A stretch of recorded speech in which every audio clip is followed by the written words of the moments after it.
Jo, moin Freunde, willkommen zurück in der Nerd Crate. Tim hier.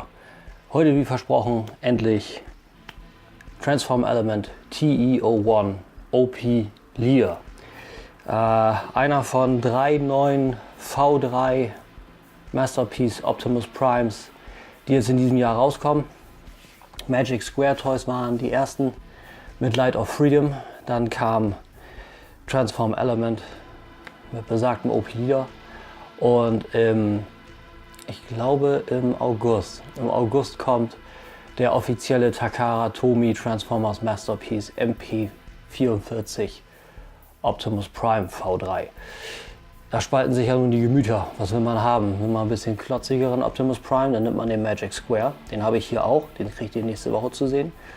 Will man ein bisschen Cartoon-akkurateren Optimus Prime, der einfach ein bisschen schlanker ist und mehr zu den Proportionen von Megatron passt, dann wohl eher den Transform Element oder den offiziellen Optimus Prime.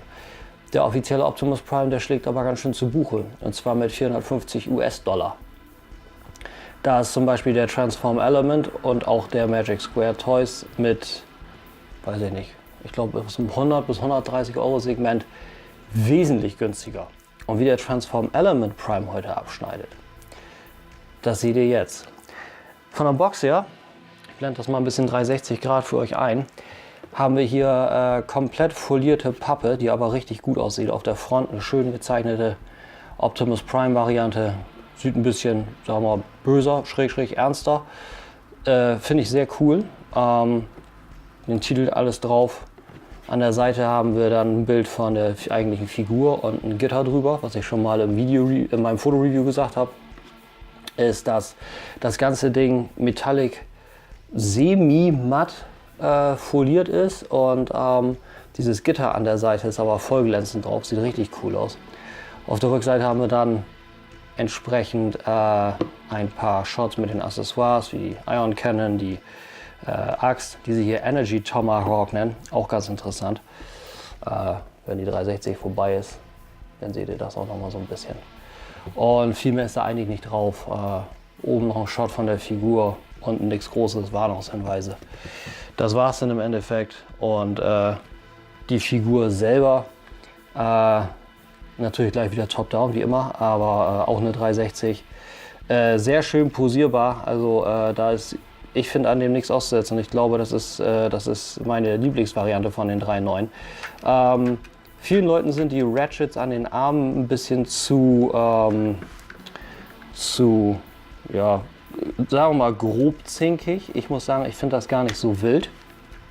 Und ich will gerade mal gucken, ob ich hier den Butterfly wieder reinkriege, damit ich euch das gleich in der Top-Down zeigen kann, wie man den rausholt. Ich weiß nicht, ob Transform Element das als richtigen Butterfly konzeptioniert hat oder ob das nur für Transformation ist und man kann das auch als Butterfly nutzen. Funktioniert aber sehr gut, muss man so oder so sagen. Hier schon hört, die Ratchets sind sehr metallic, die kommen gut und von daher würde ich sagen, ohne große Umschweife gehen wir einfach alles direkt durch. Top down. So, da haben wir den großen Jungen selber. Sieht doch gut aus. Sieht doch richtig gut aus. Viel rotes Plastik. Die Klappen hier oben am Kopf sind Metall. Ist das Metall? Ich bin nicht ganz sicher. Es ist komischerweise ein angemaltes Plastik, glaube ich. Aber hier oben ist Die-Cast. Viel vom Rahmen ist Die-Cast. Die Füße hier sind Die-Cast. Also da ist eine ganze Menge dran. Rücken schön clean. Und wie ihr schon seht, es ist sehr cartoon-akkurat, ohne silberne Streifen an den Seiten von den Armen. Hier der graue Streifen. Ich finde den Kopf, der ist auch sehr gut gelungen.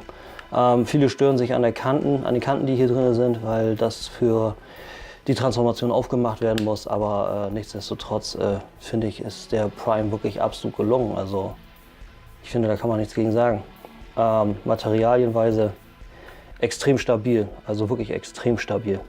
Aber gut, kurz Accessoires. Ihr seht schon, Ion Cannon, einmal graues Plastik, wobei es ist Gunmetal, es ist tatsächlich Gunmetal-Plastik.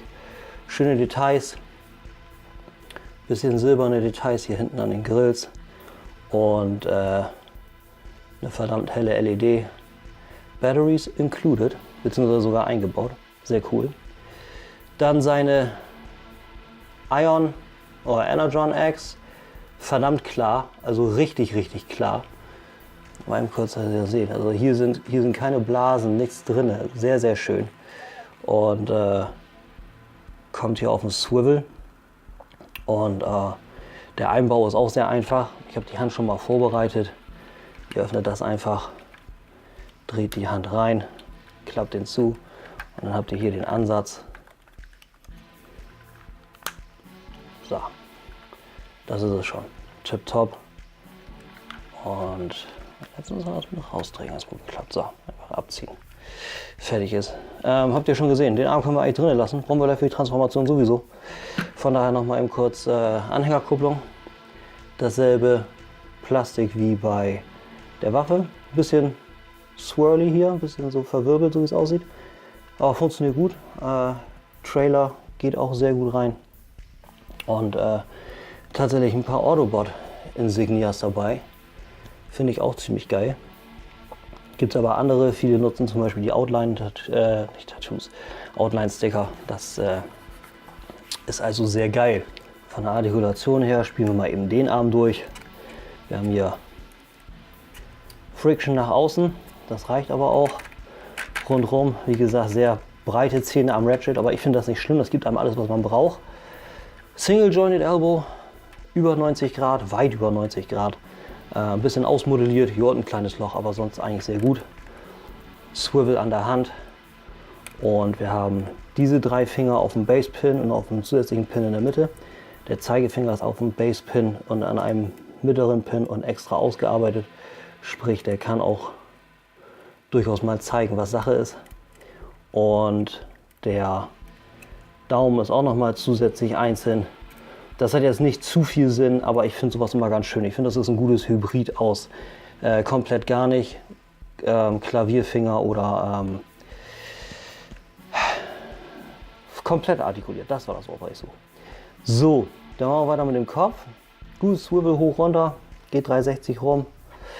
Nichts, was man vermisst. Kommen wir von der Artikulation auch mal eben kurz zur Brust und ein schönes Detail. Wir haben hier eine richtig toll ausgearbeitete Matrix Chamber. Absolut wunderschön. Finde ich richtig gut. Das ist, glaube ich, bisher wirklich die schickste Matrix Chamber. Und man kommt auch mit dem Finger einigermaßen ran. So, Matrix ist natürlich auch drin, wie soll es sonst sein. Tipptopp. Diecast, durchsichtiges Plastik. Es ist halt eine Matrix. Ich glaube, bei Optimus Prime, da kann man nicht mehr allzu viel neu erfinden. Swivel, die haben jeweils 90 Grad nach links und rechts an der Hüfte geben. Reicht, braucht man auch nicht mehr. Hip Skirts an der Front kommen gut raus. An der Seite auch ein bisschen Spielraum, dank der Stoßstange und wie das eingebracht ist, aber nicht allzu viel. Reicht aber, um einem alles zu geben. Weil das Universal so weit rauskommt und die Ratchets nach vorne gut funktionieren und nach hinten haben wir halt auch hier sehr viel Platz. Das ist also alles sehr schön. Zur anderen Seite dasselbe. Die Knie hat ihr gerade schon gehört. Schöne Metallic Ratchets. Das ist alles ein bisschen sauberer hier. Sauberer als beim Magic Square. Beim Magic Square ist dieser Teil hier quasi das Knie. Das habt ihr jetzt mit Sicherheit auch schon häufiger gesehen. Ich bin ja der Späte im Bunde. Und wir haben kein Swivel am Thigh oben, am Oberschenkel. Dafür aber ein Knee Swivel, was aber auch gut funktioniert und das Skalp nicht gnadenlos kaputt bricht. Mag ich gerne. Detailweise an den Beinen haben wir nicht viel. Wir haben halt weißes Plastik, hier ist lackiertes Plastik. Ich finde, den Bruch haben sie hier sehr schön gemacht. Und das Blau hier unten an den Beinen ist auch durchgängig sehr gut geworden. Auch keine Farbunterschiede, kein Metallic, also ist alles sehr flach, cartoony.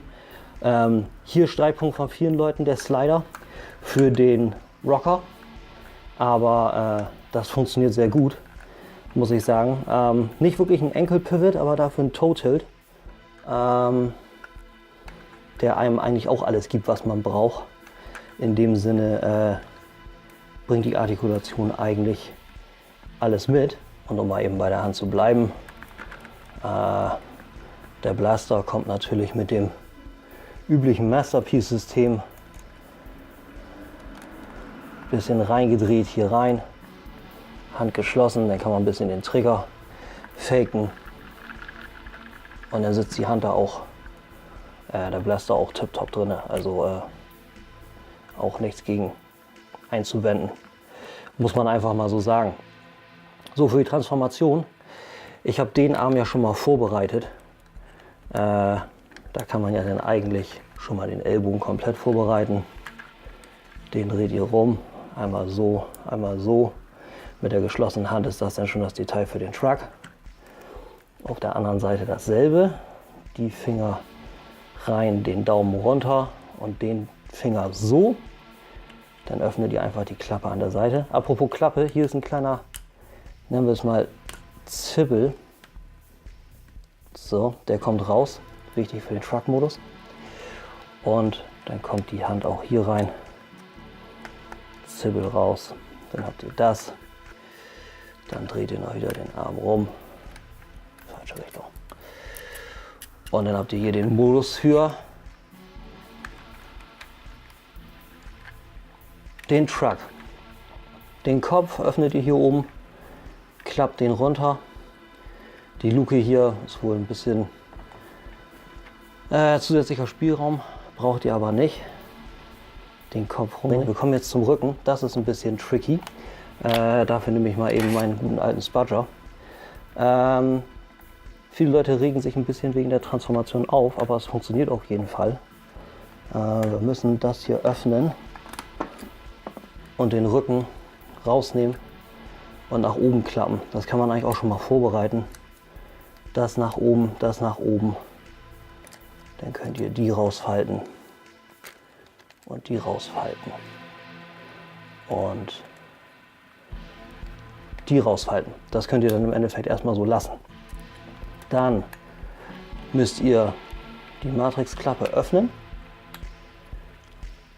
und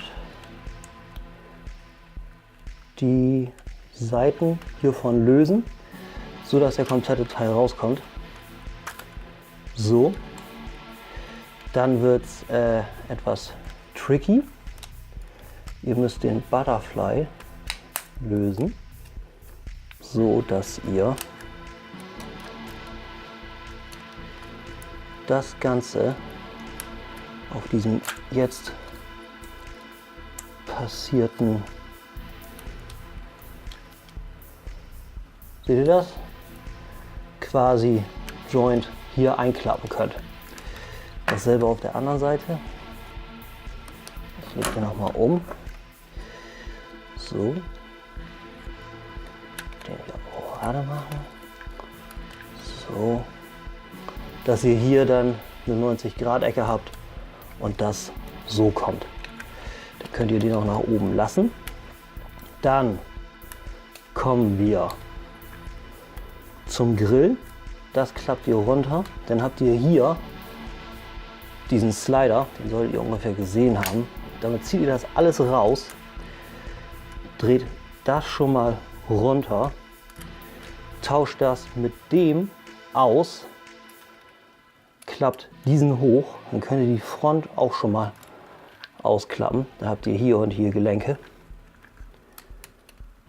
Und dann dreht ihr das 90 Grad hoch, das 90 Grad hoch, das ganze Programm hoch. Und dann bleibt das so drinne. So, jetzt müssen wir den ein bisschen so drehen. Jetzt müssen nämlich der auf dem Slider hier hin und das ebenso hier rein. Dann bringt ihr den ganzen Teil runter. Also ich zeige euch das echt, wie das diesmal in der Anleitung funktioniert, die ich euch nicht ganz gezeigt habe. Transform Element hat die Anleitung mitgegeben und alles, was hervorgehoben ist, ist gelb gemacht. Und man erkennt eigentlich alles. Beim ersten Mal ist alles etwas schwieriger wegen der Toleranzen. Aber wir befinden uns jetzt ungefähr hier in dem Stück. Seht ihr ja schon, das habe ich schon gemacht. Aber alles andere funktioniert auch sehr gut. Auf der Rückseite Figur, Bild, dann die Accessoires, wie das reinkommt und die letzten Schritte, alles bei. Aber dann geht es weiter. Ihr schließt dann, oder ihr bringt die Arme runter in die Truck-Konfiguration. 90 Grad an die Seite und hier rein. Ihr seht schon, wie das dann hinterher wird. Und jetzt bringt ihr das Ganze plus die Klappen nach oben. An welchem Punkt wir jetzt mit den Beinen anfangen. Ihr bringt, jetzt muss ich mal kurz überlegen, ich glaube, das war erst die Front. Gucken wir eben. Ich glaube, das hat tatsächlich erst, ja, das war erst die Front. Den Teil hoch, dann packt ihr die Teile aus, faltet diese einmal nach vorne rein und dann löst ihr das Ganze auch von der Front. Und dann müsst ihr die Beine runterziehen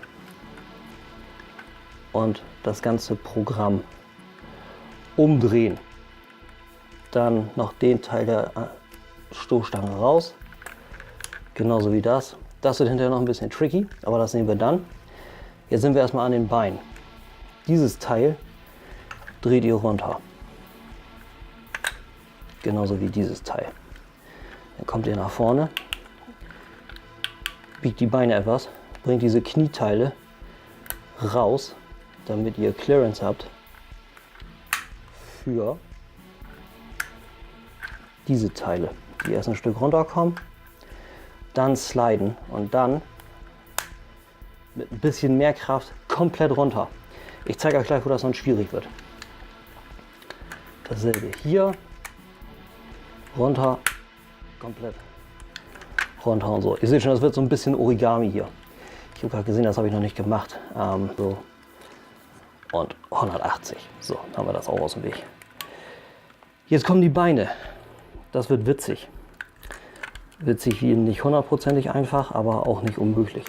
Es ist nämlich nicht frustrierend, aber auf jeden Fall komplex. So, dann müsst ihr den abmachen.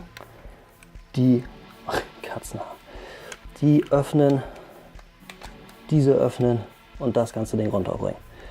Dasselbe auf der anderen Seite, den runter, den so rum auf. Richtig rum machen wäre auch von Vorteil. Und dann wieder lösen und auf. Ihr seht schon, das ist wesentlich anders als bei den anderen Optimus Primes. Ist aber auch nicht schlimm, bringt dem Ganzen auf jeden Fall etwas Neues rein. Dann müsst ihr das ganze Ding, habt ihr schon gesehen, ne? Raus, rüber, rein. Dann dieses Panel rein. Das könnt ihr als Bild so rum und dann bringt ihr den Tank so 180 und wieder so rum und dann den Pack da rein und den Tank hier rein. Dann bringt ihr den Fuß noch runter und klappt das zu. Und der Fuß kommt noch nach innen. Dasselbe auf der anderen Seite. Also, wo waren wir? Richtig. Das rüber, das. Muss ich mal überlegen, ob ich das richtig? Ich glaube ja. Ja. Das rüber, den hier hin, den Tank so rumdrehen. Einmal 180, so rum. Und dann wieder besagten Pack, wo hier mein Finger wackelt. Da unten das schwarze Loch. Treffen. Und warum passt das hier nicht? Raus, rüber, Double Joint kann man klicken lassen. Da ist er jetzt schon drin, das sollte nicht passieren. Und hier rein. Und dann könnt ihr das schließen. Dann noch den Fuß wieder rum Und dann habt ihr hier ein ganz schön heftiges Origami. Zum Schluss noch den Teil schließen, das Panel rüber. Und dann habt ihr etwas, was ungefähr so aussieht. Genau, wenn ihr euch jetzt fragt, aber Tim, das ist doch vollkommen umgekehrt. Ja, jetzt bringt ihr die 90 Grad Winkel nach hinten, sodass das schon mal vage sowas wie ein Truck ergibt. Und bringt das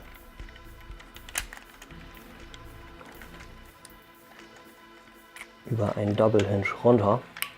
Und jetzt passiert eine kleine Magiegeschichte. Jetzt kommen die Beine nämlich über besagten ausgezogenen Hinge hier hoch, wandern über die Stoßstange und landen dann in dieser Truckform. Ziemlich cool. Also das ist der Teil, den ich definitiv mochte. Und jetzt fangen wir an, das Ganze in einen Truck zusammenzubauen. Jetzt bringen wir nämlich die Arme runter mit den Matrixklappen.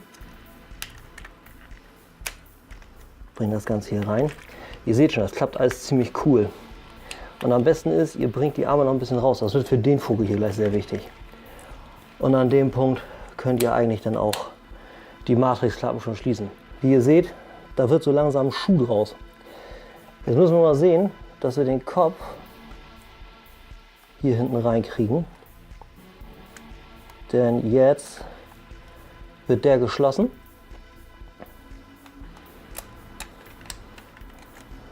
Das kommt runter. Und jetzt müssen wir noch die Smokestacks rausziehen. Dann das Ganze, Quatsch, was meinte, nicht da drüber, da drunter. Sprich, runter, durch, unter die Arme und das Ganze hier rein. Dann bringt ihr noch wieder die Arme rein, klappt das zu und wie ihr seht, sind wir fast zu Hause. Bringt ihr das noch runter, das noch runter. Na, der will gerade nicht. Jetzt haben wir es. So, tipptopp. Das ist es im Endeffekt schon dazu.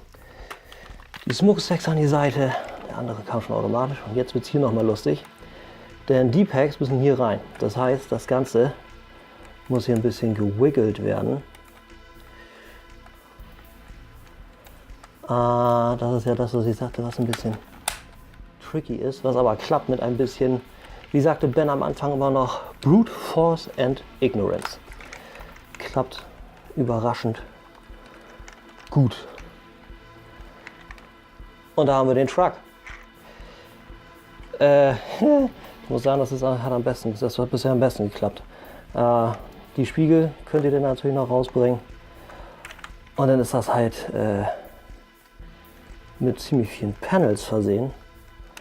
Aber grundsätzlich definitiv der beste G1-Truck, den wir bisher hatten. Ich glaube, der kann runter, quasi, aber ich glaube nach hinten passt das irgendwie besser. Ich meine, es ist sowieso schon ein Block.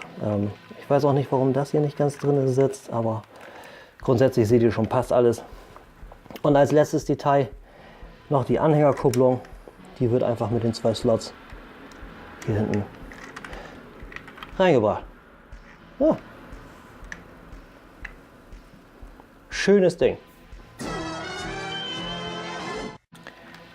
Jo, das ist ein Ding, ne? Also ich finde die Transformation ziemlich geil.